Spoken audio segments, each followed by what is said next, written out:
mission to give 2 million people all around the world clean water. It's a bird. It's a plane. Nah.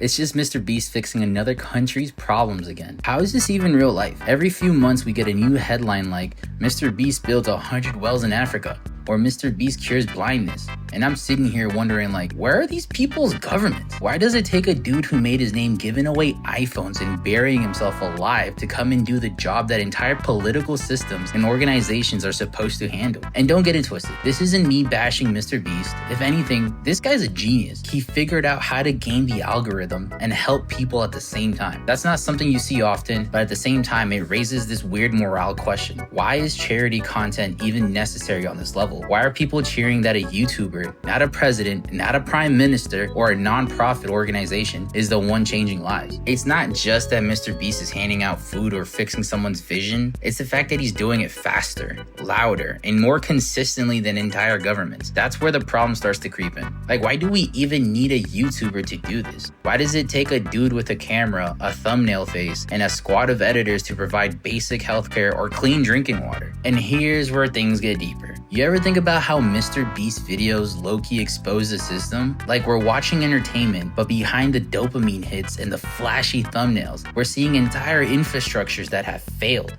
Think about that. He builds 100 wells and the comment section is flooded with, "Thank you, Mr. Beast." But shouldn't it be, why didn't our local leadership do this years ago? It's almost like Mr. Beast is speedrunning what world leaders promise during elections but never deliver on. You ever notice how governments talk about building infrastructure or solving homelessness like it's a multi-decade 12-step master plan with feasibility studies, red tape, and 100 meetings? Meanwhile, Jimmy is out here building 100 wells in Africa like it's a weekend side quest. It's like we've all quietly accepted that if you want to see change, it has to go viral. This has consequences because now we live in a bizarre world where suffering has to be marketable to get solved. I bet that somewhere out there's a government official sitting in a leather chair watching a Mr. Beast video thinking, oh wow, he really is helping a lot of people. Yeah bro, that was your job. And people get mad at him. Oh, he's exploiting people for content. Look, yes, it's content. Yes, there's money being made.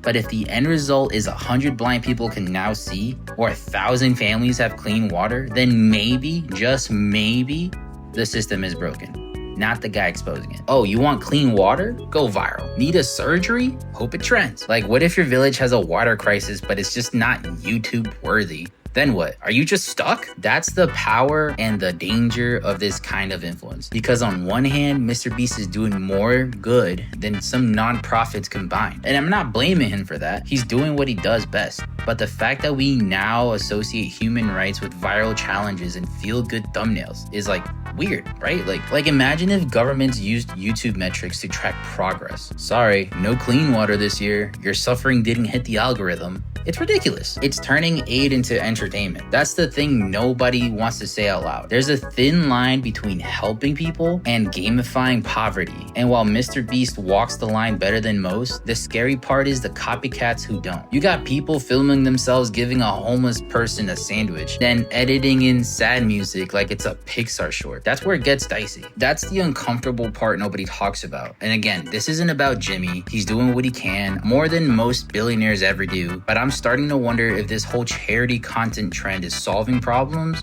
or just spotlighting them in exchange for views. The reason his videos work, the reasons they hit, is because there's a deep truth in them. We want to see people get help. We want to believe in something good. And right now, we're more likely to see that on YouTube than on the news. What happens when Mr. Beast stops? When he's done with YouTube, when the videos slow down, when the clicks don't hit the same? Are we just back to square one? Mr. Beast is doing good, but it's not a solution, it's a symptom. And people treat him like he's a superhero, but he's just filling in the holes that broken systems left behind. Healthcare, food insecurity, education, clean water. So Mr. Beast becomes this accidental moral compass in the world that doesn't have one. And that's both inspiring and kind of depressing. But at the end of the day, if one guy with a camera and an idea can do this much, maybe people in power need to stop tweeting and start acting. Because if the world's problems can only be solved with a thumbnail and retention hook, what does that say about everything else?